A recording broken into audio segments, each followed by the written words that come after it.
Well, folks, here we go. Here we go with Amazon stock. As you can see, this stock is a little bit high, but I understand why it's high. It's a good company. It does good business. As you look at their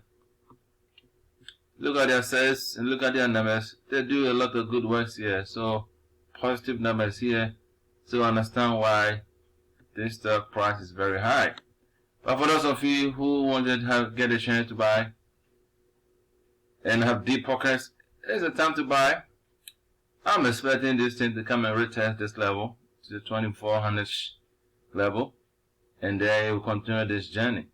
What is the next level? There is no way to know. But I won't be surprised in the next couple of months.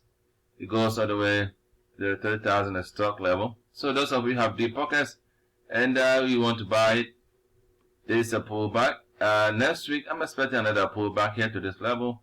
And if your money, buy it, hold it, and ride the gains. I hope this helps, and I will see you next time.